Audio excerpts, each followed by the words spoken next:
CM DCM ಮುಖಾಮುಖಿ. ಡಿಕೆಶಿಗೆ ಸ್ಥಾನ ಸಿಗದಿದ್ರೆ ಹೈಕಮಾಂಡ್ಗೆ ಮೊರೆ. ಹೌದು, ರಾಜ್ಯದಲ್ಲಿ ಕಳೆದ ಕೆಲ ಸಮಯದಿಂದ ನಡೆಯುತ್ತಿದ್ದ ಪವರ್ ಶೇರಿಂಗ್ ಫೈಟ್ ಅಂತಿಮ ಘಟ್ಟಕ್ಕೆ ತಲುಪಿದೆ. ಇಂದು ಬೆಳಗ್ಗೆ ಅಧಿಕೃತವಾಗಿ ಸಿಎಂ ಡಿಸಿಎಂ ನಡುವೆ ಮೊದಲ ಬಾರಿಗೆ ಪವರ್ ಶೇರಿಂಗ್ ಬಗ್ಗೆ ಮುಕ್ತವಾದ ಮಾತುಕತೆ ನಡೆಯುವ ಸಾಧ್ಯತೆ ಇದೆ. 3+2 ಫಾರ್ಮುಲಾದ ಬಗ್ಗೆ ಚರ್ಚೆ ಆಗ್ತಿದೆ. ರಾಜ್ಯ ಸರ್ಕಾರ ಅಧಿಕಾರಕ್ಕೆ ಬಂದ 2.5 ವರ್ಷದ ನಂತರ ಮೊದಲ ಬಾರಿಗೆ ಪವರ್ ಶೇರಿಂಗ್ ಬಗ್ಗೆ ಮಾತುಕತೆ ಆಗ್ತಿದ್ದು, 3+2 ಫಾರ್ಮುಲಾದ ಬಗ್ಗೆ ಚರ್ಚೆ ಆಗುವ ನಿರೀಕ್ಷೆ ಇದೆ. ಈ ಮಾತುಕತೆಯಲ್ಲಿ ಡಿಸಿಎಂ ಡಿಕೆ ಶಿವಕುಮಾರ್ ಅವರಿಂದ ಕೆಲ ವಿಚಾರಗಳು ಪ್ರಸ್ತಾಪ ಆಗುವ ಸಾಧ್ಯತೆ ಇದೆ. ಮಾತುಕತೆ ಆಗಿರುವಂತೆ ನಮಗೂ ಅವಕಾಶ ಕೊಡಿ ಎಂದು ಕೇಳುವ ಸಾಧ್ಯತೆ ಇದೆ. ಅಲ್ಲದೆ 2.5 ವರ್ಷಗಳ ಕಾಲ ನಾನು ಹೈಕಮಾಂಡ್ ಮುಂದೆ ಕೇಳಿಲ್ಲ, ಮಾತುಕತೆ ಆಗಿದೆಯಲ್ಲ ಎಂದು ನಾನು ಇದುವರೆಗೂ ಕೇಳಿಲ್ಲ. ಈಗ ಕೇಳುವ ಪರಿಸ್ಥಿತಿ ಬಂದಿದೆ, ಕೇಳಿದ್ದೇನೆ. ಯಾವಾಗ ಅವಕಾಶ ಕೊಡುತ್ತೀರಿ ಎಂದು ಕೇಳುವ ಚಾನ್ಸ್ ಇದೆ ಎನ್ನಲಾಗ್ತಿದೆ.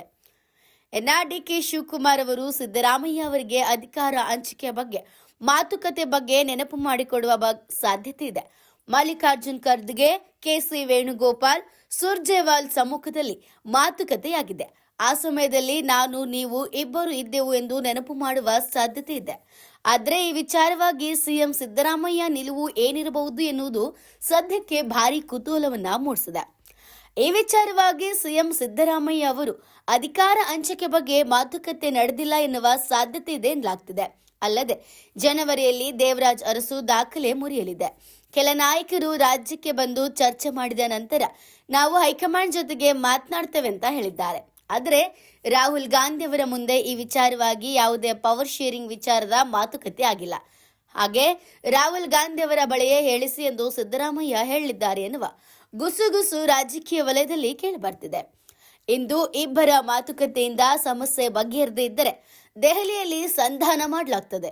ಇಲ್ಲಿ ಯಾವುದೇ ಮಾತುಕತೆ ನಡೆದ್ರೂ ಸಹ ಹೈಕಮಾಂಡ್ ಮುಂದೆ ಮತ್ತೆ ಎಲ್ಲವೂ ಚರ್ಚೆ ಆಗ್ಲಿದೆ. ಮುಖ್ಯವಾಗಿ ಯಾವುದೇ ನಿರ್ಧಾರ ತೆಗೆದುಕೊಳ್ಳಲು ಸಿಎಂ ಸಿದ್ದರಾಮಯ್ಯ ವಿಶ್ವಾಸಕ್ಕೆ ಪಡೆದು ಮುಂದೆ ಹೋಗ್ಲಾಗ್ತದೆ ಅಂತ ಹೈಕಮಾಂಡ್ ಹೇಳಿದೆ. Political bureau, news pulse.